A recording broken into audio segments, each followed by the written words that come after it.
Napaka-espesyal ng kwentong ito dahil sa dalawang dahilan. Una, kinailangan kong magbayad ng BSc Major and Filipino Graduate upang siyang magsaayos ng sulat o kwento ng kahugot nating ito. Siya na rin ang nakipag-usap sa ating story sender upang sa ganoon ay maisaayos ng tuluyan ang magandang kwentong ito. Pangalawang dahilan, ang ating story sender ay isang mahalagang karakter sa isang sikat na kwento noon sa CLS. Malalaman niyo syempre kung sino siya. Samantala bago natin simulan, paki-follow muna ang ating Facebook page para kayo ay magkaroon ng update sa ating mga bagong kwentong paparating. Dito rin maaaring magpa-shoutout. Pa-follow mga kahugot, kaabang, kakwento. Narito na ang kwento ng kahugot nating si Mercy, hatid ng DKB. Dear Kuya Bono ng Bono's Love Tube, kahugot mo sa bawat kwento.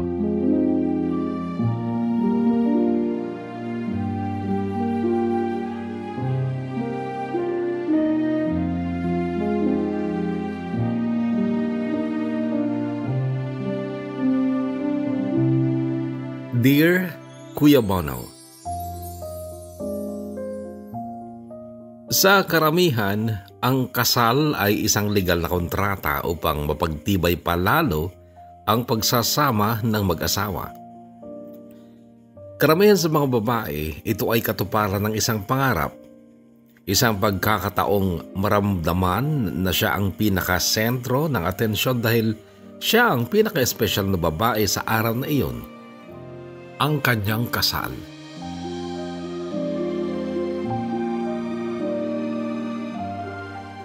Ako ay ikinasal, ngunit buong katapatan kong sinasabi na hindi para sa akin ang kasal na yon kundi para sa mga anak ko.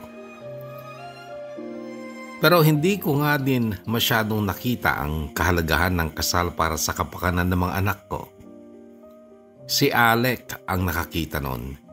Kaya't siya ang naging porsigidong makasal kami para daw maging lehitimo ang lahat para sa mga bata.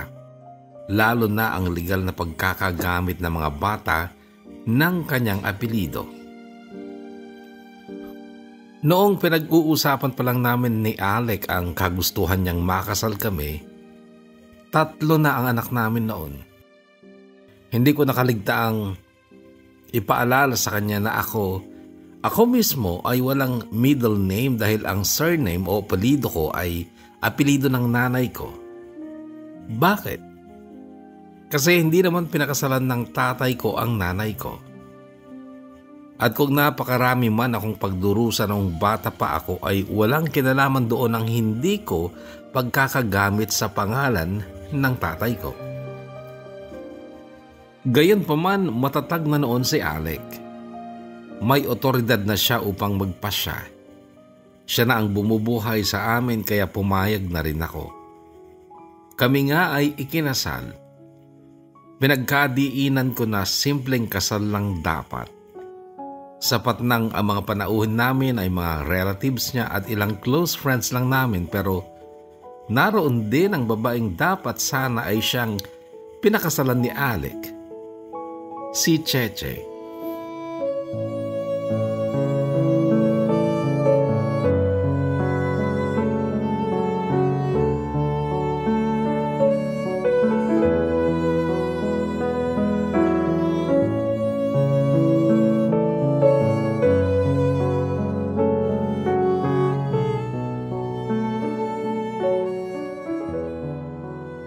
Sa mga nakarinig sa mga kwento ni Cheche or Charmelita, malamang kilala nyo na rin ako.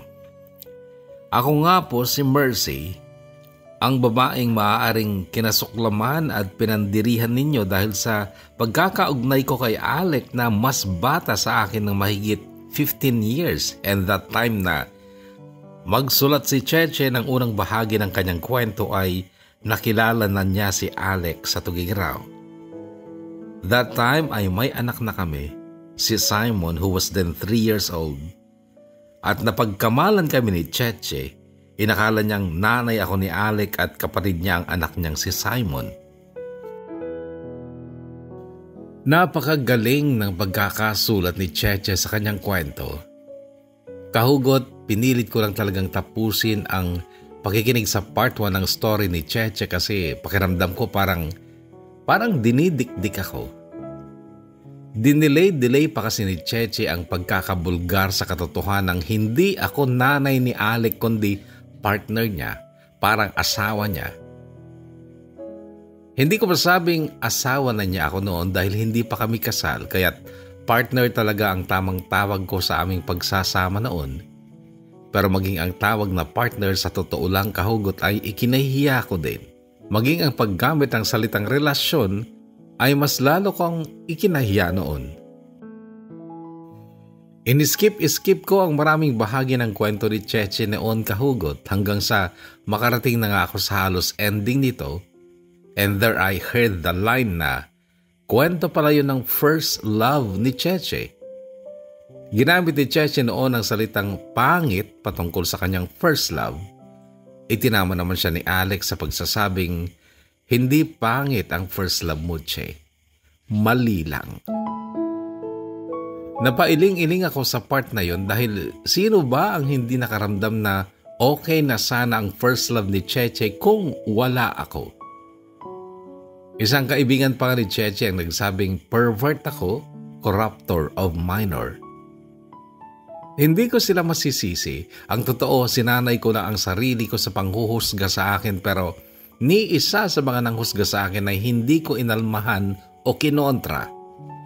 At bago ako magdesisyong isulat din ang kwento kong ito ay nilinaw ko sa aking sarili at nililinaw ko rin sa lahat na ang kwentong ito ay hindi ko isusulat upang linisin ang maruming impression ninyo sa akin kundi gaya ni Cheche at iba pang nag-share din ng kanilang kwento sa iyo, Kuya Bono, ay may karapatan din akong magbahagi ng kwento ko.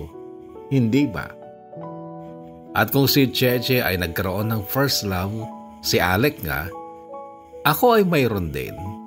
At siya naman, si Ranilo.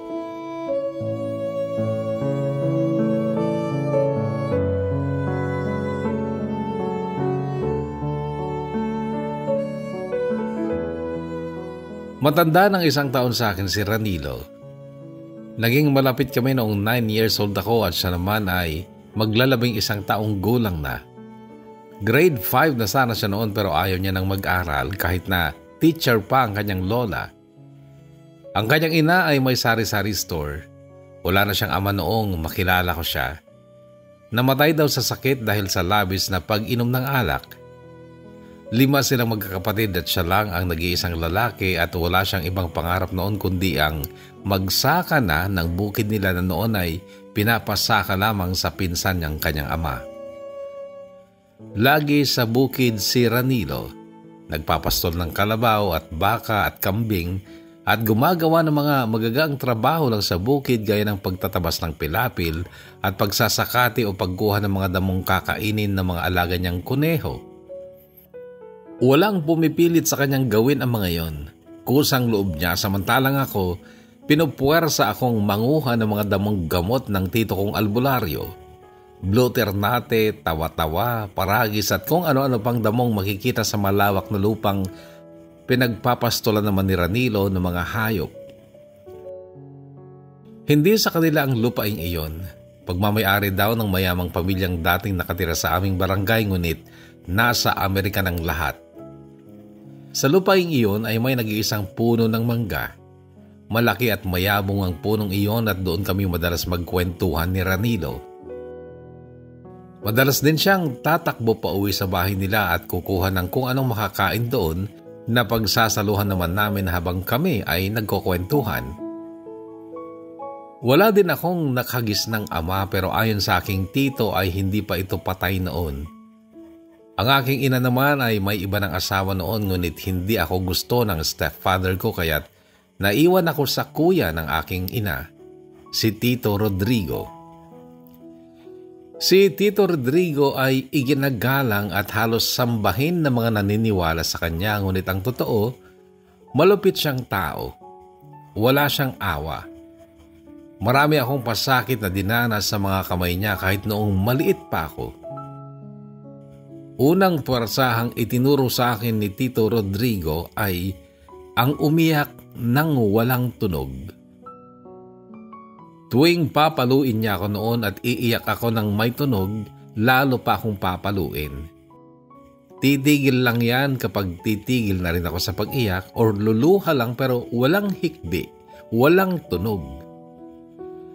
Na-master ko sa murang edad kahugot ang umiyak nang walang tunog. Kahit kung mga pinsan ko lang ang magpapaiyak sa akin, ganun pa rin. Bawal pa rin ang iyak na may tunog. Alam niyo ba kung bakit? Gustong itago ni Tito Rodrigo ang pananakit niya sa akin. Sa loob ng bahay niya ako sinasaktan at ayaw niyang may makarinig sa pag-iyak ko kasi nga naman masisira siya sa mga tao. Ako din kahugot ay napagkaitan ng kamusmusan.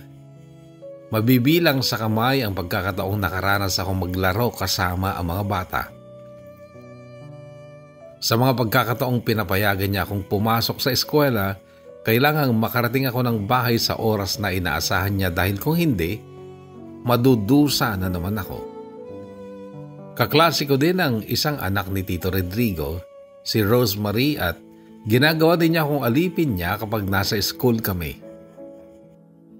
Mas matanda ako ng 2 taon kay Rosemary dahil nahinto ako ng 1 taon at nabagsak naman ng 1 taon nung grade 3 na ako. Hindi ako bobo pero sadyang mahigpit ang grade 3 teacher ko at dahil marami kong absent, hindi niya ako ipinasa. Tuloy ay nagpang-abot nga kami ni Rosemary nung grade 3 na kami. Grade 5 ako tila nakarma si Tito Rodrigo dahil nung magsilang ang kanyang asawang si Tita Rebecca, may diferensya ang bata. Bulag at depormado ang kaliwang mata, maging ang ilong ay tabingi at maiksi at baliko din ang kaliwang kamay nito. Nung una itinago nila ang bata ngunit paglaon na inilabas din. Hindi ko alam kung ang pinsan kong bunso ang dahilan kung bakit unti-unti ay nawalan na ng pasyente si Tito Rodrigo. Nag-concentrate na lang siya noon sa pagsasaka ngunit mas lalo pang naging malupit sa akin dahil lagi na ngang pagod. Si Tita Rebecca ay hindi gaanong malupit sa akin. May kabaitan siya kahit papano.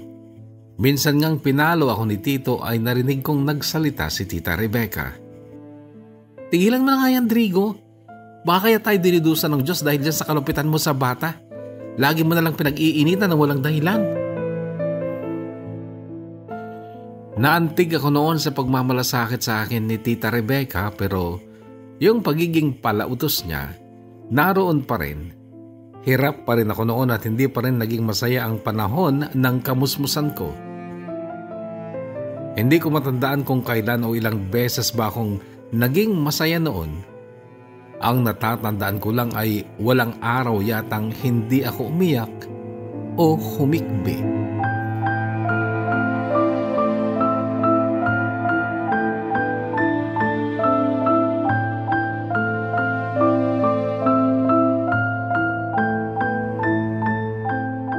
Malapit lang ang high school sa bahay ni Tito. 10 minutong lakaran, nasa eskwela na ako at kahugot, nakatapos ako ng high school.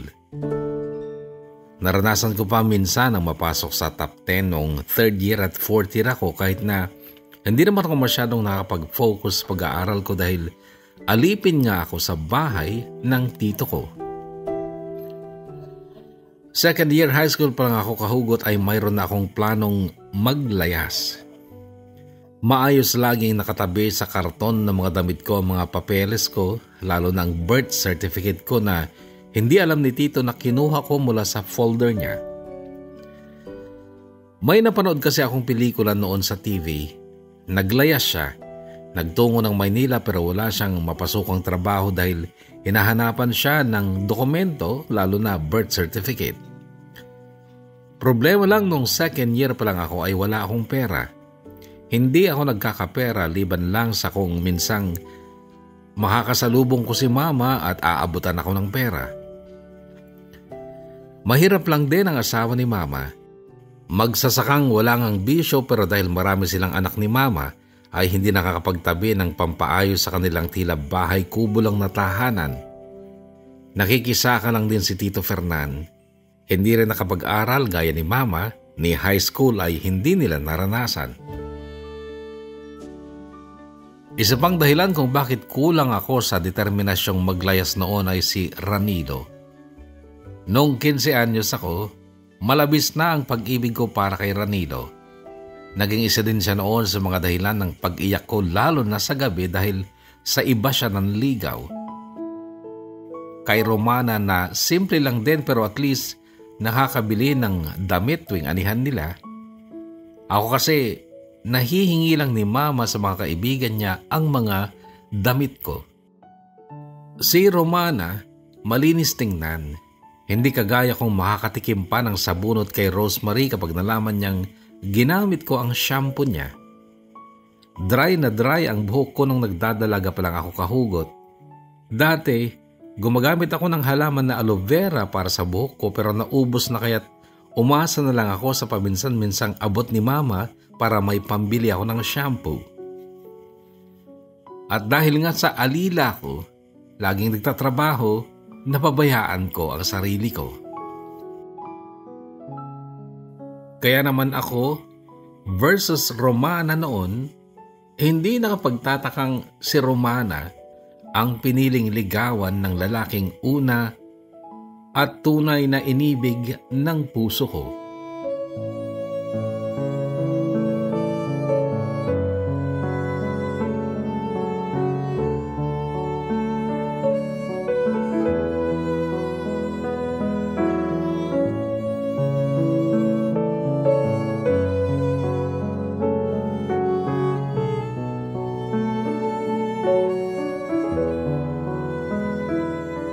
Tapos na ako ng high school noon at nag-iisip ng pagkakapirahan para may pamasahe ako sa aking paglalayas.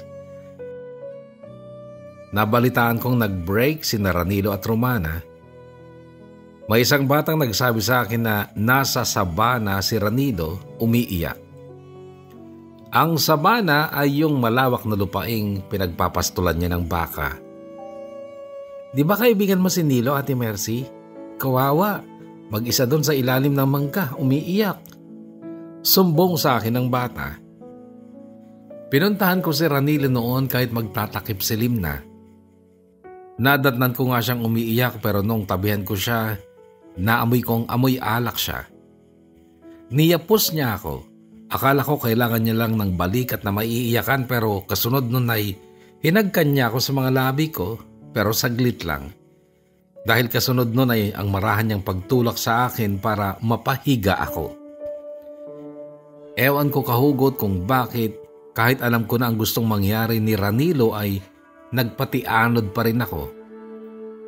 Naramdaman ko yung hapdi at sakit ng pagpasok niya ng kanyang alaga sa aking bukana pero iyon ay hindi nagtagal dahil sa malakas na sigaw ni Tito Rodrigo. O kahugot na huli niya kami sa akto at hindi pumayag si Tito Rodrigo na hindi ako panindigan ni Ranilo. Sa madaling salita kahugot ay napilitan si Ranilo na pangakuan ako ng kasal sa harap ng aming kapitan at mga kagawad, mama at lolo niya, si Tito Rodrigo at ang mama ko. 18 na ako noon, 20 years old naman si Ranilo. Ang usapan, sa susunod na taon na ikakasal kami kapag 21 na siya. Pinatiran na rin ako noon ni Tito Rodrigo sa bahay ni Ranilo, bagay na labis kong ikinatuwa dahil hindi na ako alila sa bahay ng tiyuhin ko. Mabait naman kasi ang mama at lolo maging ang mga kapatid ni Ranilo pero isang gabi ay kinausap ako ni Ranilo. Ganito ang kanyang simula sa pakikipag-usap sa akin. Mercy, mahal mo ba ako? Oo, Nilo. Noon pang mga bata pa tayo, ikaw ang unang lalaking minahal ko. Mahal na mahal mo ako? Tanong ulit niya. Oo nga. Kung ganun, Mercy, pwede mo ba akong palayain? Nagulat ako sa narinig ko, hindi ako nakapagsalita. Ang totoo, Mercy, mahal na mahal naman talaga ako ni Romana. Nagalit lang siya sa akin noon kaya niya ako hiniwalayan. Pero Mercy, mahal na mahal namin ang isa't isa. Si Romana ang pangarap kong maging asawa at ganun din siya sa akin. Pero paano yun, Nilo? Mahal na mahal din kita. Kung mahal mo talaga ako, isipin mo sana ang kalagayahan ko. Magparaya ka. Umiling-iling ako bilang tugon sa kanya kahugot. Mercy, makinig ka.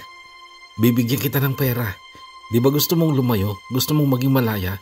Mamuhay sa ibang lugar na walang umaalipin sa'yo? Bibigyan kita ng higit pa sa sapat para makaalis ka dito. Sige na, Mercy, maawa ka na sa akin. Si Romana ang gusto kong pakasalan. Nagmamakaawa ko sa'yo. Palayain mo ako.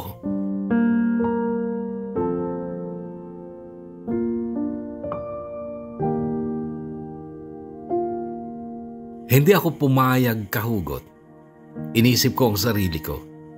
Nakuha na ni Ranilo ang pagkababae ko. Naisip ko noon, sino pang magkakagusto sa akin kung hindi na ako virgin? Isa pa, mahal na mahal ko si Ranilo. Bakit ko siya ipamimigay?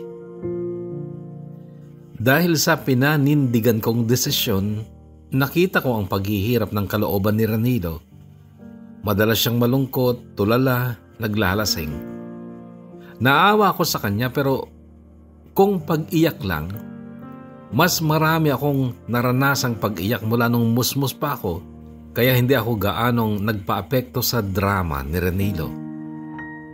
Hanggang sa makaraan ng 2 taon, hindi pa rin kami kasal ni Ranilo kahit na makaraan ng 1 linggo matapos ng ika-21st birthday niya ay pinatawag siya ni Tito Rodrigo sa barangay upang pag-usapan ang pangako niyang kasal sa akin. Nangako lang ulit siya noon at nagdahilan pero hindi pa rin niya ako pinakasalan.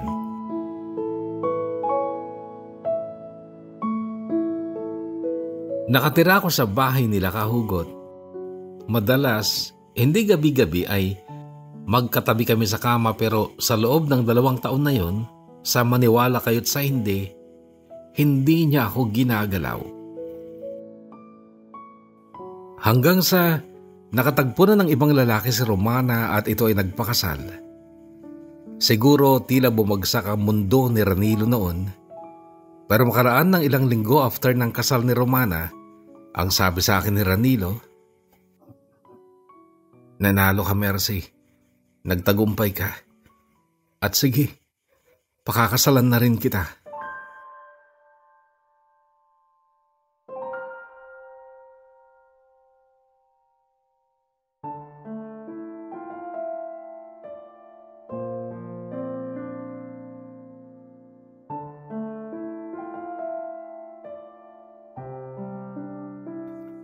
Noon naman ako nakapag-isip-isip, kahugot.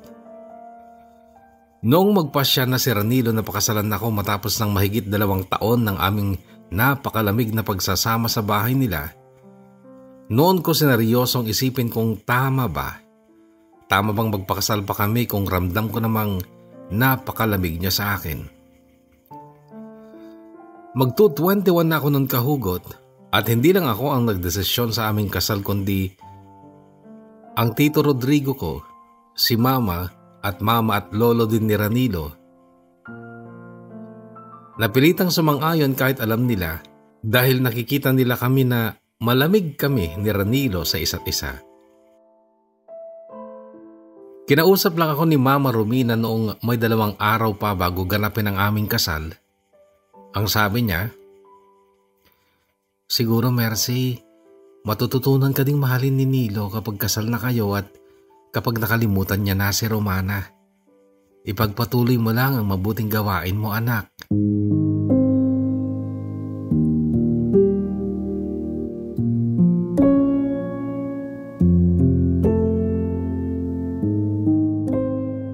Pangarap ni Ranilo ang magkaroon ng maganda at medyo malaking bahay. Iyon ang tuwing anihan noon na pinag-iipunan niya at nabawasan ang ipon niya nung ikasal kami dahil gusto niyang walang maipintas ang barangay sa aming kasal, lalo na sa handaan. Gumastos si Ranilo ng mahigit 100,000 para sa aming kasal. Hindi kami nag-honeymoon matapos ang aming kasal. Panahon kasi noon ng anihan at kaagad sumabak sa trabahong bukid si Ranilo at gabi matapos na aming kasal, hindi pa rin niya ako ginalaw. Pero after 3 nights, umuwi siyang nakainom at noon ay may nangyari sa amin. Tiniis ko lang noon ang amoy niya, lalo na ang bibig niyang amoy alak. Naaamoy ko yon kahit hindi naman niya ko hinahagkan. Sabi ko na lang noon, at least may nangyari na ulit. Ipinagdasal ko noon na sana magbunga ang gabing yon dahil gusto ko na noon magkaroon ng anak. Kaya lang hindi ako pinalad. Dumaan ang mga araw, ganon pa rin si Ranilo. Malamig sa kama at maraming pagkakataong kahit nakainom ay hindi niya ako sinisipingan.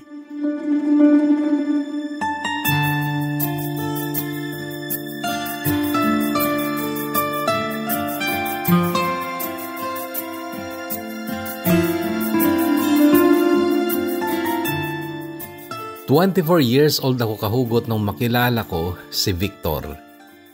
Siya ay team leader ng grupo na nagtitinda ng mga produktong pangkatawan at pangbahay kagaya ng pabango, sabon, shampoo, panghugas ng pinggan at panlinis ng kubeta. Uso noong mga panahong yun ang ganon, na kung tawagin nila ay special promo. Nakasakay sila sa isang jeep at bawat isa ay may dalang bag na puno ng mga produkto. Iyon ay pinapautang pa at kumuha ako ng mga produkto na nagkakahalaga noon ng 2,000. Utang yon at alam kong may kolektor sila na siyang naka-assign para maningil sa mga pautang, pero kung bakit si Victor na team leader nila ang nagpupunta sa akin. May itsura si Victor, makisig at magaling magsalita. Isang hapon noong katatapos ko lang maligo nang dumating siya para maningil. Wala noon ang mama at lolo ni Ranilo. Nag-attend sila ng kasal sa kamag-anak nila sa katibing bayan ng Anao. Nakapako ang titig ni Victor sa katawan ko noon. Titig pa lang niya tila napapaso na ako. Hindi rin nakaligtas sa mga mata ko ang manaka-naka niyang paghawak sa ari niyang noon ay naninigas na hanggang sa sinabi niyang, "Napakaswerte ng mister mo, Mercy. Napakaganda mo, napaka-sexy. Siguro, solve na solve siya sa kama kapag nagtatalik kayo." Nakasakit sa akin ang mga salitang yun ni Victor. Nagawa kong aminin sa kanya ang totoong sitwasyon namin ni Ranilo. Nagtaka si Victor. Ang sabi pa niya, "Tanga ba siya? Napakasarap mong pagmasdan, Mercy. Sinasayang ka niya. Kung ako siya, sasambahin kita. Ibibigay ko lahat ng gusto mo para lang makasex kita." Sa madaling salita kahugot ay natangay ako kay Victor. Nung hapong yon ay may nangyari sa amin at hindi ako magpapaka-ipokrita para sabihing hindi ako nag-enjoy dahil ang totoo, langit ang pinalasap sa akin ni Victor. Mahusay siya, tila ako nalulunod noon sa ligaya, lalo na nung kainin pa niya ang aking tilapia.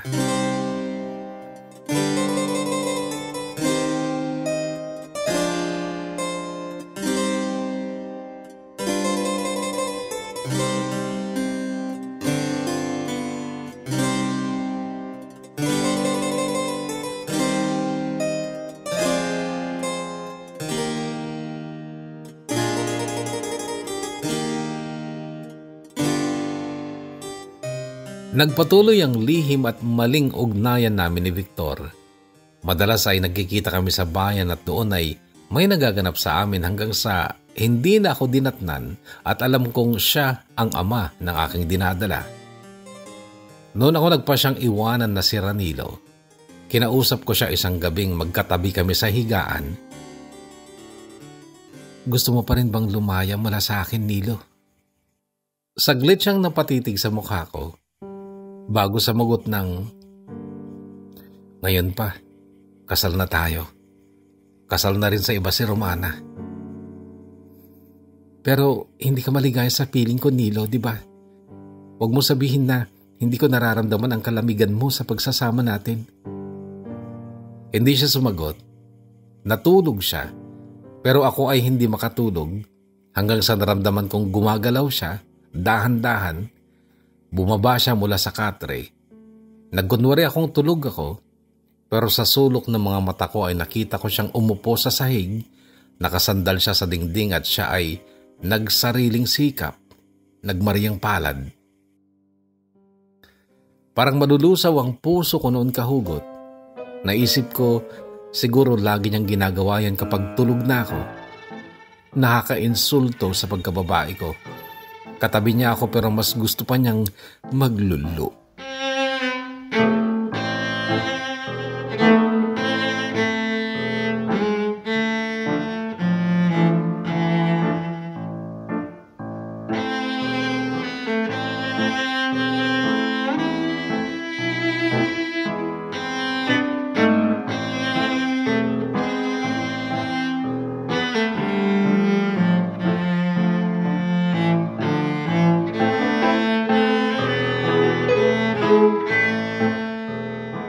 Dalawang araw pang lumipas, gabi ulit.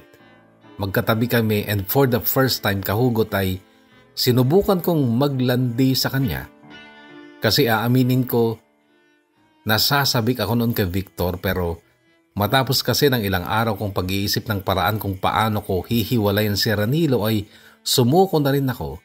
Kasi kahit papano, nanaig din ang katinuan ko. Tama na akong inuusig ako ng konsensya ko sa pagtataksil ko, huwag lang akong sumama sa ibang lalaki. Hinabaan ko na lang noon ang pagtitiis ko sa piling ni Ranilo at naisipan kong baka may kailangan lang akong baguhin sa sarili ko. Baka kako kailangan ko lang maglandi sa asawa ko. Noon ko lang talaga ginawa kahugot na ako ang nag-first move. Dinantay ko ang bisig ko sa dibdib ni Ranilo. Napatingin siya sa akin parang nagulat. Ang sabi ko, "Nilo, gusto ko na magkaanak." Sabi ko lang yon kahit na alam kong buntis na ako pero hindi siya ang ama. Ang sagot niya, "Sige, sisipingan kita ngayon pero Mercy. Iniisip ko yung sinabi mo. Yung tanong mo sa akin noong isang gabi kung gusto ko pa rin lumaya sa'yo." Nakinig ako sa kanya kahugot. "Oo, Mercy. Naisip ko, gusto ko pa rin lumaya. At bibigyan pa rin kita ng pera pero ganito ang gagawin mo. Maglayas ka. Palabasin natin ang nilayasan mo ako. At kung papayag ka, ngayong gabing ito mo na gawin ang paglalayas."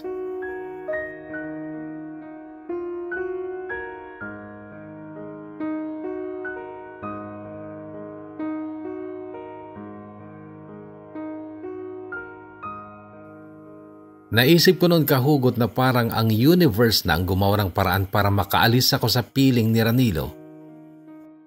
Oo, sinipingan niya ako nung gabing yun ngunit gaya lang din ng dati na ipinasok lang. Walang halik, walang romansa. Samantalang si Victor, lahat halos ng pwede niyang harabusin ng mga labi at dila niya, hinaharabos niya, pati doon sa aking hiyas. Noong gabing yun ay tumalima ako sa kagustuhan ni Ranilo na lumayas ako. Lungkot-lungkutan lang ako kunwari noon habang nag-iimpake ng mga damit ko. Natatakot kunwari at nagdadalawang isip. Sa likod kami dumaan, doon sa pastulan ng baka. Maliwanag noon ang buwan kaya't nasulyapan ko pa ang punong mangga na siyang naging meeting place namin noon ni Ranilo. Dumaan kami sa ibabaw ng mga pilapil ng palayan hanggang sa lumusot kami sa kalsada ng kabilang barangay.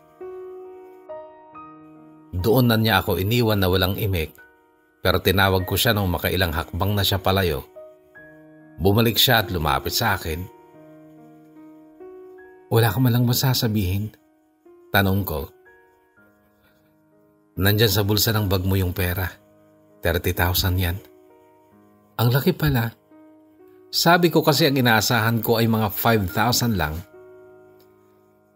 "Mag-ingat ka na lang, Mercy." Narinig kong sabi niya bago muling tumalikod at humakbang ng palayo. Hinayaan ko na siya. Saglit pinanood ang paghakbang niya palayo, parang gusto pang tumulo noon ng luha ko. "Mag-ingat ka na lang, Mercy." Ang huling salitang narinig ko mula sa noon ay asawa ko, pero parang friends lang kami sa tono ng kanyang salita. "Mag-ingat ka na lang, Mercy."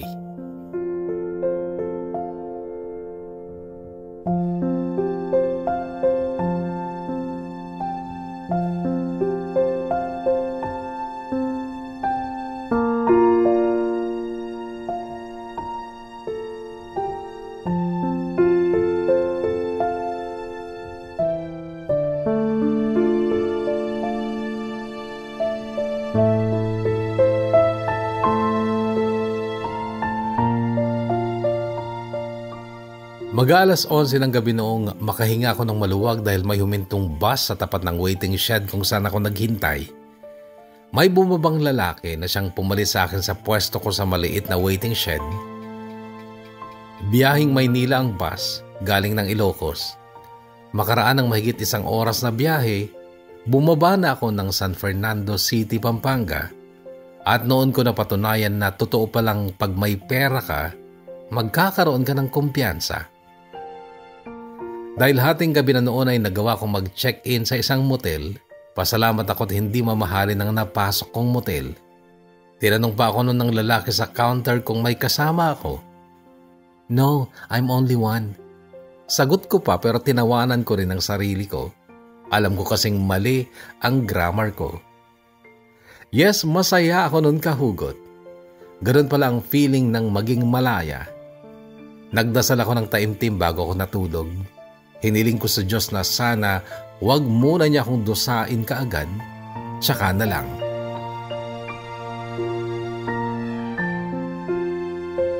Kinabukasan ay hinanap ko na ang address ng opisina ni na Victor.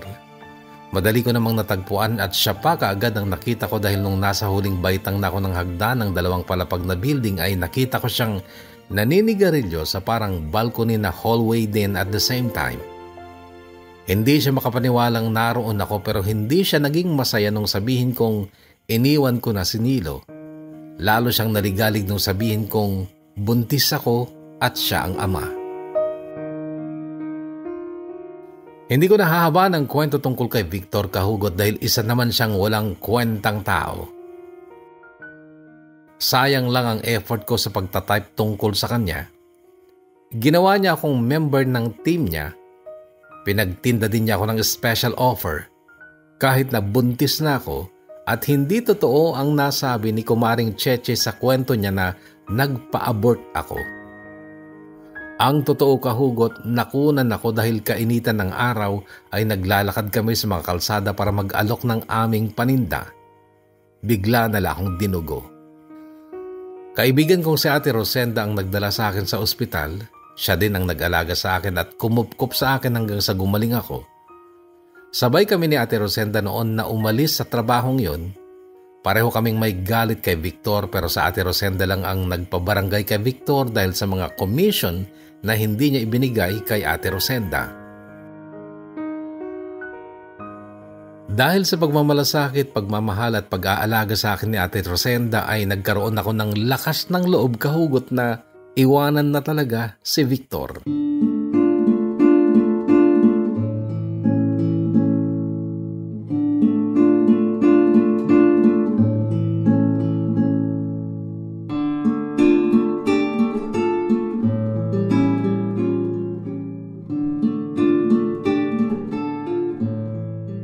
Nung magkabalikan sina Ate Rosenda at ang asawa niyang si Kuya Gino, umalis na ako sa bahay nila.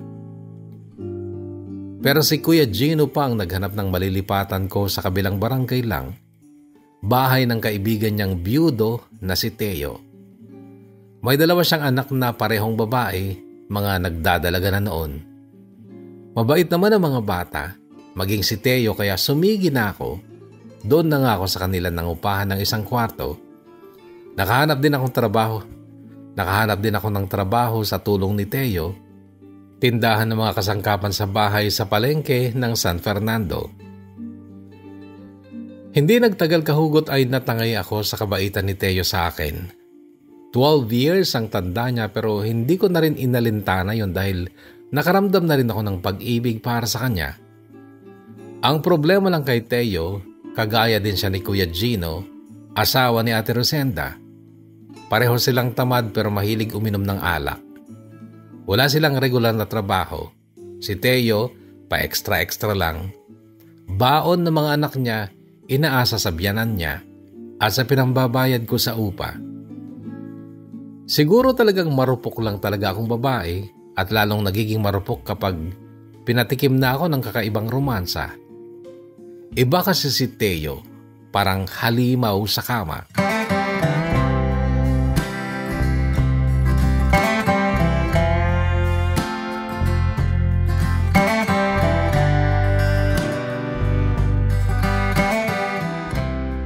Sa madaling salita kahugot, nabulagan na akong tuluyan kay Teo. Napamahal na rin sa akin ang mga anak niyang noong una ay ate ang tawag sa akin hanggang sa naging mama na. Dahil nga sa kanila kahugot ay nag-abroad pa ako ng Malaysia bilang domestic helper. Kasi alam mo yun, feeling ko talaga noon na isang pamilya na kami at para makatulong sa pamilya ay ginawa ko naman ng pinaniwalaan kong tama. First time kong umabroad noon kahugot at napakalungkot pala. Ako lang ang naiiwang mag-isa sa bahay ng aking amo. Nakakabingi kung minsan ng katahimikan. Wala akong makausap kasi wala akong kaibigan. And then 8 months pa lang ako sa Malaysia, sumulat sa akin si Chela, mas batang anak ni Teo at sinabing may babae ang daddy niya. Mama, niloloko ko lang ni daddy. May babae siya. Binilin pa niya ako na huwag akong magsusumbong sa'yo pero hindi ko siya sinunod dahil inuulit lang niya ang ginawa niya noon kay mami. Kaya nagpakamatay si mami dahil sa ginawa ni daddy.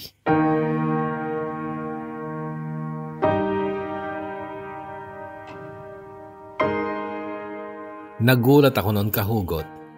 Ang kwento sa akin ni na Kuya Gino at Teo na matay sa sakit ang asawa ni Teo. Pero hindi pala.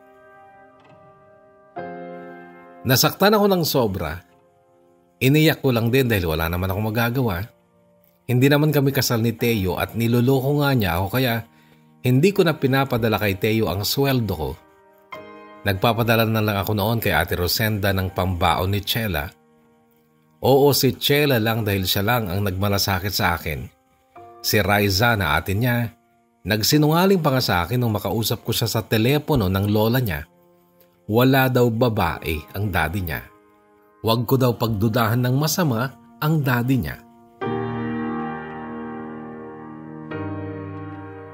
Inipon ko na lang noon ang sweldo ko kahugot. Nag-abroad din ng Malaysia si Ate Rosenda.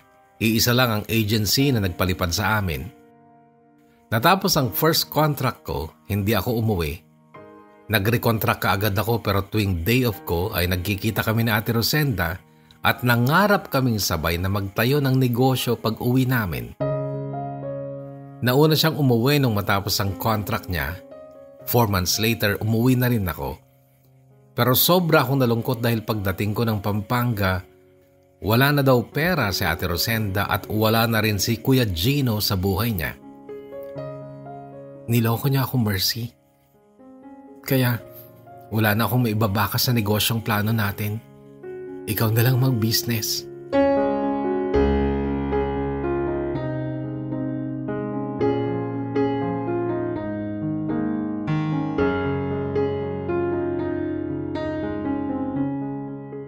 Bilang isang babaeng uhaw sa pagpapaganda, dahil noon sa Tarlac nung nagdadalaga ako, maginoong dalaga na talaga ako ay kapos ako sa maraming bagay na kailangan ng isang babae. Dahil dito ay beauty parlor ang naisipan kong buksan na negosyo at nakuha ko si Roda na siyang unang beautician ko. Dati nang may sariling parlor si Roda pero nalugi daw dahil nabaon siya sa utang. Inaya na rin ako ni Roda noon na mag-share na lang kami sa apartment niya kesa umupa ako ng sarili kong apartment at bumili pa ng mga gamit. Pumayag na lang ako maki 50-50 sa renta at doon nga sa apartment ni Roda ko unang nakita si Alec.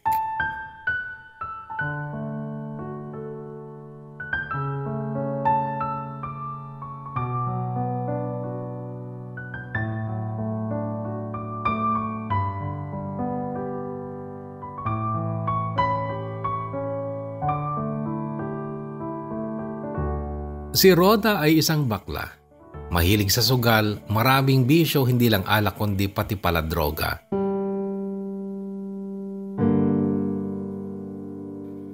Nung malaman ko pa lang na drug user siya, natakot na ako. Kaso, napakasipag niya sa parlor at talagang maayos ang trabaho niya. Nakakuha din ako ng manikurista, si Ate Mila na kaibigan ni Ate Rosenda, nakagaya din niyang iniwan ng asawa. May isang anak si Ate Mila na may pekla sa mukha dahil napagtripan daw noon ng adik niyang asawa.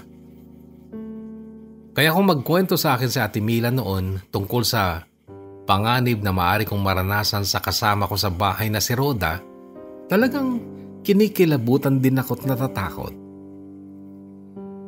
Mabait at masipag si Alec. Para makakain at kapalit lang ng konting pera ay nagpapaalila siya kay Rhoda.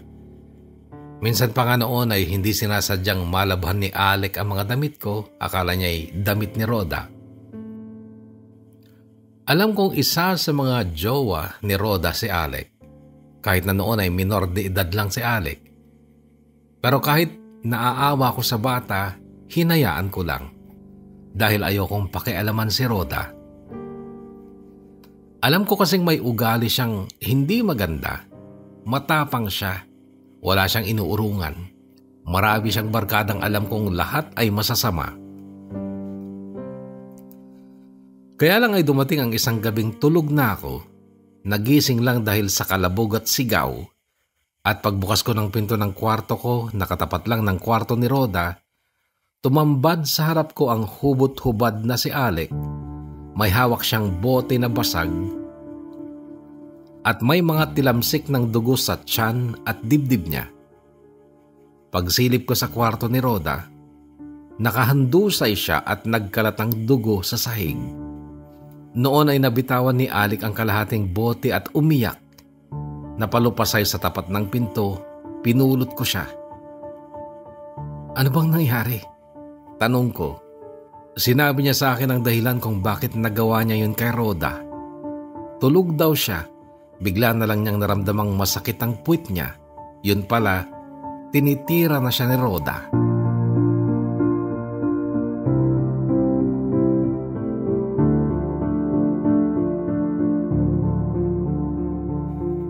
Nalito ako noon kahugot pero nagawa kong itago si Alec dahil ayoko rin siyang makulong o pulutin ng DSWD. Itinago ko siya kina Ate Mila. Pagkatapos noon ay bumalik na ako ng apartment kasama na ang 2 barangay tanod na siyang tumulong sa akin para madala si Rhoda sa ospital. Hindi siya namatay. Sayang. Tinulungan ko pa. Kasi nung gumaling siya, lumabas ang totoong kulay niya. Ninakawan niya ako ng mga gamit sa parlor, pati ang kita sa buong araw na yun sa parlor ay kinuha niya. Hinahanting niya si Alec at papatayin daw niya. Isinara ko na lang ang parlor at pinili kong tulungang makaligtas si Alec. Wala din akong alam na pupuntahan noon basta sumakay lang kami ng bus at napadpad na kami sa Hermosa, Bataan.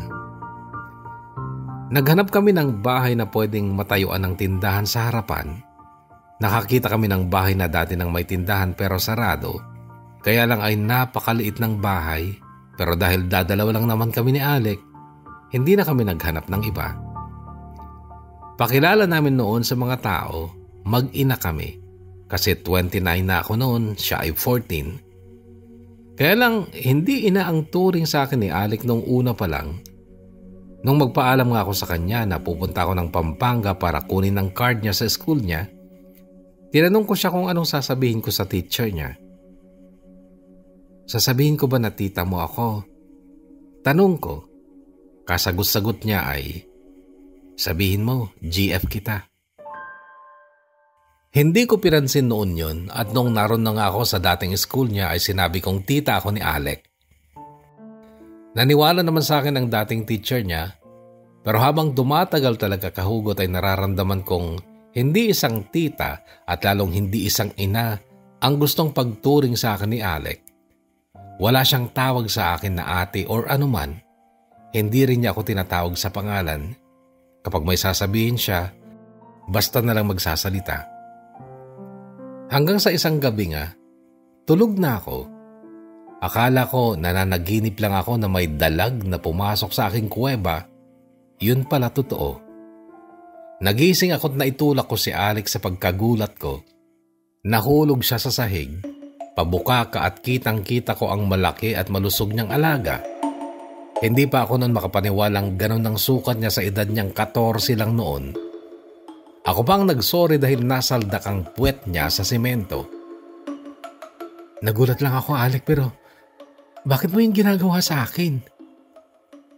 Ang sagot niya, bakit ayaw mo ba? Alec, bata ka lang. Tayo na lang magsama. Mahal kita. Aalagaan kita. Aalagaan? Paano yun magagawa? Bata ka nga lang. Tumatanda ako araw-araw, Mercy.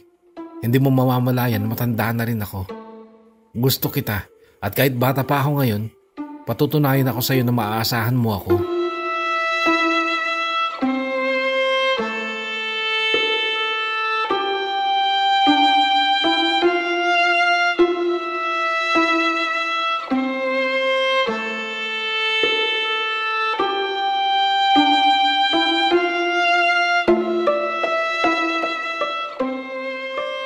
Natuloy ang pagkakasalang iyon sa pagitan namin ni Alec hanggang sa mabuo na nga si Simon, ang aming panganay, pero bago pa mahalata ng mga kabarangay ang tiyan ko ay nag-text si Ate Rosenda. Hinahanap daw ako ni Ate Mila dahil magpapaalam na daw uuwi na ng Cagayan. Pinaghintay ko si Ate Mila dahil kami ni Alec ay sumama kay Ate Mila dito sa Cagayan. Taga-Tugig raw si Ate Mila kaya doon muna kami napunta, ngunit dahil maliit lang ang bahay ng nanay ni Ate Mila ay nangupahan kami ng apartment. Maraming kakilala si Ate Mila, marami siyang kaibigan na akala ay big time na siya dahil nga matagal na nawala sa kanilang lugar. Inuutangan siya. Meron siyang hindi nahindian, nangutang siya sa akin para may maipautang siya. Hanggang sa kahit illegal yon kahugot ay naging negosyo ko na ang magpautang ng may interes. Yon ang kinabuhay namin. Para akong Bombay na pango dahil hindi lang pera ang pinapautang ko kundi maging mga gamit sa bahay, pati cellphone na kahit mahal noon ay malaki naman ang tubo kasi hulugan. Pero ang mga cellphones noon ay dipindot pa lang, yung mga sinaunang Nokia phones. Marami pa rin akong pera noon kasi hindi talaga ako maluho. Sapat na sa akin yung nakakapag-shampoo at conditioner ako, nakakapag-lotion, nakakapag-iskinol sa mukha.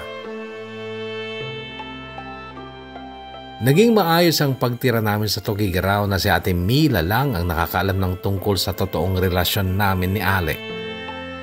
Nagpatuloy din ang pag-aaral si Alec sa isang private school sa Tugigaraw pero natapos niya ang high school na ni isang kaibigan o kaklase, wala siyang pinakilala sa akin.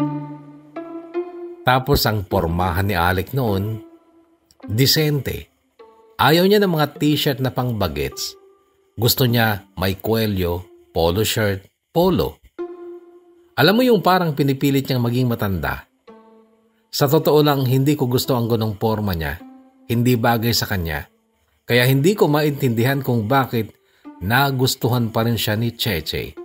At nagkagustuhan sila. At noon na nga nabuo ang kwento ni Cheche na binigyan pa niya ng pamagat na My First Love. At nagkaroon pa ng part 2.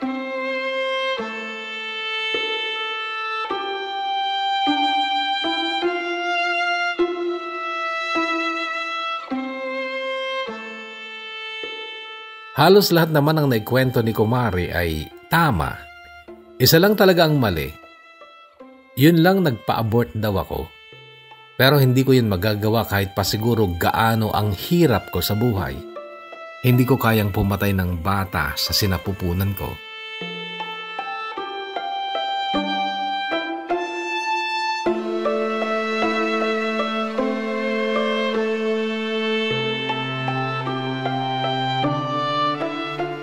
Noong nasa Malaysia ako kahugot, iyon ang pinakamalungkot na yugto ng buhay ko. Lalo na nung wala pa doon si Ate Rosenda. Wala talaga akong kaibigan noon at noon laging bumabalik sa alaala ko lahat ng paghihirap ko nung bata pa ako. Lahat ng hikbi, lahat ng pag-iyak ko ng walang tunog. Dahil kapag tutunog, lalo lang mahihirapan ang katawan ko sa mga palo at hampas ng pamalo ni Tito Rodrigo. Yung iyak na walang tunog ay naalala ko nung isilang ko si Simon.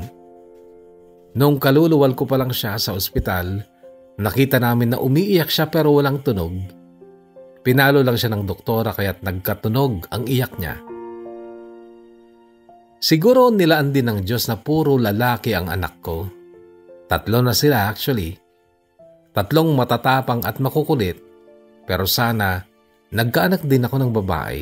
Gaya ng anak ni Cheche na kumari ko na nga dahil inaanak ko ang panganay nila. Ang gaan ng loob ko sa bata at kapag pinagmamasdan ko siya, nasasabi kong napakaswerte niya dahil mahal na mahal siya ng magulang niya at never niyang mararanasan ang mga pinagdaanan ko nung ako'y musmus pa lamang.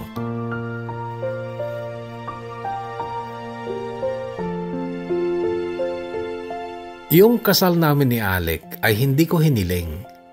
Siya ang may kagustuhan noon dahil gusto niyang maging lehitimo ang mga anak namin. Lahat din ng pagpapakatino bilang isang lalaki at isang ama ay ginagawa niya para sa mga bata dahil gusto daw niyang walang maipintas sa kanila ang mga ito paglaki nila. Alam mo yun, hanggang ngayon ay hindi ko inilalayo sa isip ko yung possibility na magmamahal ulit si Alec sa iba. At sa totoo lang, okay lang sa akin pag nangyari yun kasi gusto ko siyang maging maligaya. Kagaya ng kung gaano din kaligaya ang naging buhay ni Ranilo simula nung iwanan ko siya kasi nakatagpo siya ng iba, maganda na mayaman pa. Yung asawa nga ni Ranilo ang siyang gumastos noon para maanal ang kasal namin ni Nilo.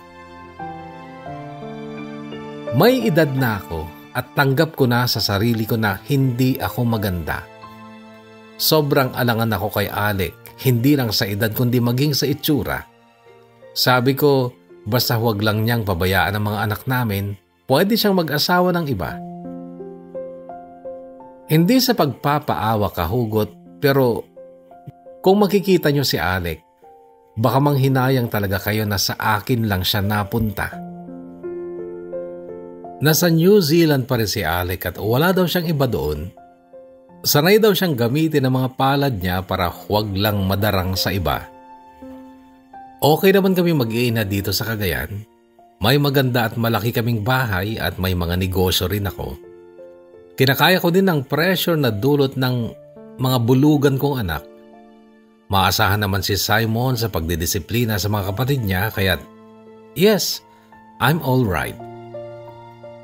Gusto ko sanang isipin na si Alec talaga ang tadhana ko pero pwede ko bang isipin na hindi siya ang forever ko?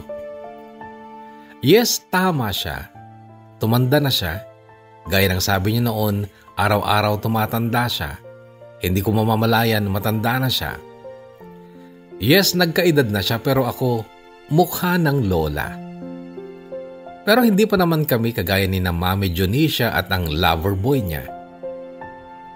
Anyway, hanggang dito na lang kahugot at pasensya na kung magulo ang pagsusulat ko.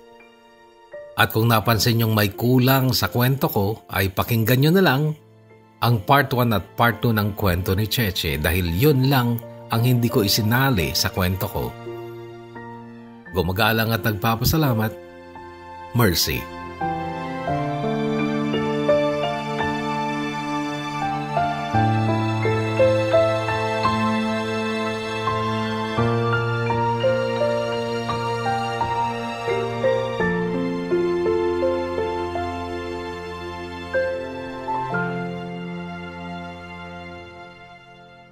Kaugot ng Mercy, una sa lahat, maraming salamat sapagkat alam ko nagsikap ka upang maibahagi mo lang ang iyong kwento upang sa ganoon ay maging relevant din sa kwento ni Cheche.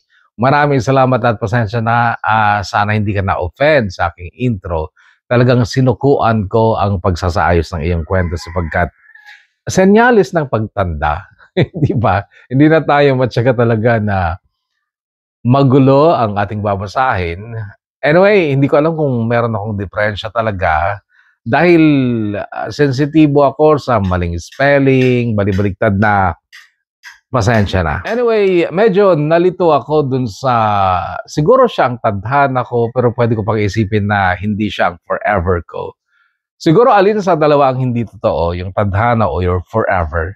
Isa lang doon. At kung naniniwala ka sa forever, sige, pwede mo nang paniwalain ang sarili mo na baka hindi nga siya ang forever mo. But you need to be thankful, I guess. Yun ang hinihintay ko sanang marinig sa'yo na thankful ka sa pagdating ni Alex sa buhay mo. And that you can consider him your tadhana. Hindi ba? A beautiful story, napaka rami mong pinagdaanan. And actually, yung pagpili ng title ay yun na rin kaibigan natin. And parang nag-focus siya, mas natouch siya dun sa first part ng kwento mo when you were musmus pa lamang. Doon nagsimula ang lahat. And then you end up na may parang panghihinayang na sana nagkaroon ka rin ng anak na babae at tapos thankful ka pa rin na puro lalaking matatag, malalakas at makukulit ang nasa'yo. Pwede nating isipin yon. Pero yung anak naman ni Cheche na parang i-connect mo yung past mo dun sa bata, siguro pwede mong kahugutan yun ng lesson, hindi ba? Ay, sorry nga pala. Hindi pala ako pwedeng magsabi ng mga lesson sapagkat mas marami kang pinagdaanan kaysa sa akin. Pasensya na, trabaho lang. Anyway, pasalamatan na lang ulit kita, Kahugot na Mercy, for sharing your story. And sana ay kahit hindi mo layunin na mabawasan yung pintas sa'yo dun sa kwento ni Cheche, ay kahit pa paano marami sanang kahugot natin ng medyo nabawasan ng inis o negative feelings para sa'yo. Thank you again and God bless you more. At sa ating mga shoutout, mula sa ating Facebook page, eto mga kahugot, paki-like na lamang, pa-follow. Nanguna si Lynn Tolosa. Good day, Kuya Boro. Salamat. May papakinggan naman pa shoutout po sa bangers here in Hong Kong. God bless you too, Lynn Tolosa. Emma Cardenas, shoutout to you. Jonathan Pasqua, shoutout to you.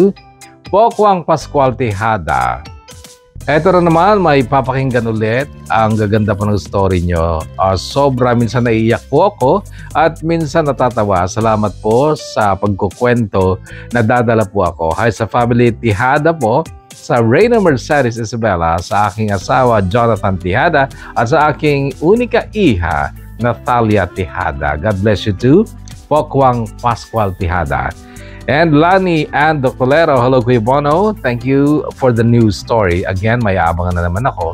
Always listening here in Tabuk City, Kalinga, since nasa campus ka pa lamang. Maraming salamat, Lani. And Dang Balubar, shout out to you dyan sa Hong Kong. God bless you too. Meru Jewel, shout out Kuya Bono. Na-miss ko makinig sa mga kwento nyo. Na-busy kasi ako. Pagka uwi ko ng Pinas, naipon na yung papakinggan ko. Maraming salamat, Meru Jewel. Kenneth Brian Rojas. Kakatapos ko lang pakinggan yung part 2 ni Lau. Pa-shoutout from Bambang Nueva Vizcaya. Salamat, God bless you and family. Soon, kwento ko naman. Maraming salamat, Kenneth Brian Rojas. Wait namin. And Argerson Arswan. Hello, Kuya Bono. Pa-shoutout for here in South Cotabato, Sub-Sahara, Mindanao. Ba't ba tinawag na Sub-Sahara yan? Pangarap ko ngang mapuntahan ang Mindanao. Kayo ay pinagpala talaga ng magagandang tanawin, bagay na wala talaga dito sa amin lugar. Ang meron lang sa amin ay palayan, irigasyon. Yun lamang ang aming pinaliliguan ng mga bata kami. Diyan sa Mindanao, napakarami yung mga beautiful places. And I believe it's not really fair to compare that to, sub-Saharan African country like that. It's not fair. Anyway, lumilihis tayo sa politika, hindi tayo political. Kanya-kanya tayo ng opinion tungkol dyan, pero sana ay magkaisa na lang tayo sa iisang layunin ng bawat isa, kapayapaan at pagkakaisa. Hindi ba? Sino bang may ayaw na umunlad ang ating bansa? Sana magkaroon ng himala. At least once dito sa ating bansa. Rorsy, shout out to you. Clarence Kumaid Ngateb, shout out po. Thank you. Zel Reveals, good day Kuya Bono, shout out sa pinakamamahal kong asawa Chris ng Saikung, Hong Kong, na laging nakikinig sa mga kwento dito sa channel mo. Salamat, Zel. And Levilyn, shout out to you. And always a bangers daw siya dyan sa Hong Kong. Salamat laging pa-shout out po. No problem, Levilyn. Pineda Ana Marie, shout out to you, kaibigan. PMD Lamina, hi Kuya Bono, pa-shout po. Princess May Lamina watching from Taguig City. May papakinggan na naman po ako habang naghuhugas ng plato at nagluluto po. Thank you mula kay PMD Lamina. Masarap sigurong magluto ito. Pausto, yap, ingew. Ganda ng pamagat, maganda din ang kwento. Anyway, pa-shoutout Kuya Bono sa lahat ng abangers from Montana, USA. Thank you. Eds Camayo Sinfuego. Shoutout to you. Ganun din kay Roslyn Lamia Al-Aliluya. Tama ba? Shoutout to you, Solid Abanger. Maraming salamat. Ang Srives Balurin Malana, Solid Abangers here in Hong Kong, Kuya. Shoutout to my family in Cagayan, Garcia, Balurin, and Malana family. Tsaka sa mga kapwa ko OFW na Solid Abangers mo rin. God bless and more power. And Jean Bib Sayod, shoutout to you. Hi Daliwanag Gopeng, pa-shoutout po kuya lahat ng nakikinig sa programa mo. Abangers mo ako dito sa Saudi bilang kadama lang daw ay ang programa mo ang libangan ko. Lagi nakikinig, naka-bluetooth sabay trabaho. Ano daw? Shoutout kuya po lahat ng nakikinig sa programa mo. Abangers mo ako dito sa Saudi bilang kadama lang daw ay ang ano yun? Hindi nila lang yan, ano? Napakadakilang trabaho dyan. Ang dami kayang natutulungan na mga pamilyang pagiging kadama. Ang aking ate na panganay ay isa na dyan. At nung nag-aaral ako ay kahit ngayon, natutulungan pa rin ako ng aking ate na kadama dyan sa Riyadh, Saudi Arabia. Jam Manana, pa-shout Kuya Bono, Abangers from Hong Kong. Shoutout din kay Tita Luisa Manulaga at Joabels ko, Sami Kagurangan na magbe-birthday sa 24 and 25 Kuya Bono. Thank you. So it's today. Ano bang petsa ngayon? O yata, ngayon yata. So happy birthday. Ang haba naman ito. Jaisel Joy Duldulao, gandang tanghali Kuya Bono. Salamat, mayabangan naman po akong kwento. Pa-shoutout sa Beshi ko since high school. Kami na si Silverio at sa amo ko dito sa Hong Kong na si Ma'am Kwok Shan Shan. Pause lang tayo ng pause sa business natin, ma'am. Balang araw, madami din ang mga customers natin. God's will, pray lang tayo. At sa mga anak ko, Kuya Bono, nag-graduate ngayon na si Kuya Lawrence Dagan at Nicole Dagan. Congrats to both of you, Nak, and miss you. Sorry, hindi ka makakauwi ngayong graduation nyo. Salamat, Kuya Bono, sakaling mapabilang ito sa mga shoutout mo. Maraming salamat, Jaisel Joy Duldulao. Barbie Almasan, shoutout to you. Ganun din kay Shane Yokiken Sevilla Ongkoko. Shout out to you. Jing Jego Agsalog. Shout out to you. Janet Liday. Another news story na papakinggan. Thanks Kuya Bono. Napakaganda pa ng story ni Ate Lau. O nga. Anyway, pa-shoutout man, Jay friend ko, Jubel Bautista, nga padak nga na adik dito yung channel mo. Maraming salamat. Maylin Kuntapay Zinampan, shout out to you. Always listening here in Doha, Qatar. From Solana, Cagayan po. Vivian Juvenil Kern, shout out to you. Aniver Pahilaligayo. Pa-shout out Kuya Bono, always a banger here in Al-Hasa, Saudi Arabia. Shout out to you. Tamang Elmer, God bless you too. Zoyong, shout out Kuya Bono, Ate Johnny Gay, kahit lagi siyang busy dahil sa Ramadan. Oo nga. Yan ang medyo suffering dyan sa pagiging kadama sa Middle East. Lalo na kapag malaking pamilya, hindi ba? Yung pinagtatrabahuan nyo. Isang buwan yan, hindi ba? Yun, at marami actually puyat at pagod dyan. Pero sana ay merong, anong tawag nyo dun sa gift? Ano nang Arabic ng gift? Alam ko yan dati eh. Nakalimutan ko lang.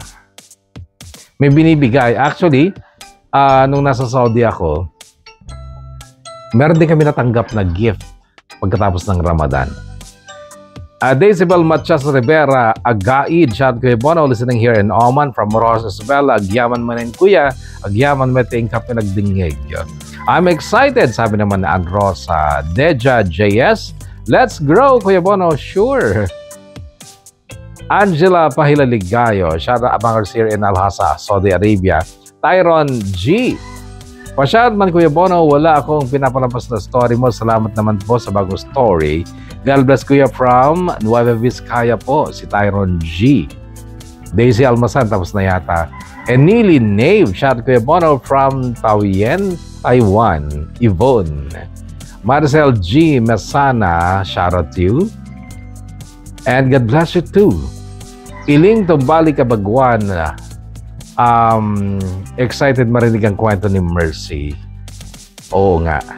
Abel Ngenhina, always listening to one from Chuan, Hong Kong. Carol Tungpalan Batugal, wow, salamat kay Bono, matagal ko na itong inaabangan. I know. Maraming salamat, Carol. Cheryl Kusipag, Bangayan, Pasinos, shout out to you. Lani Balinan, Ligutan Bakay, thank you always watching here in Scenic Villas, Hong Kong. Yan ang muna mga kahugot at maraming salamat sa muling paglalaan ng oras sa ating programa. Stay healthy, stay safe, and God bless us all.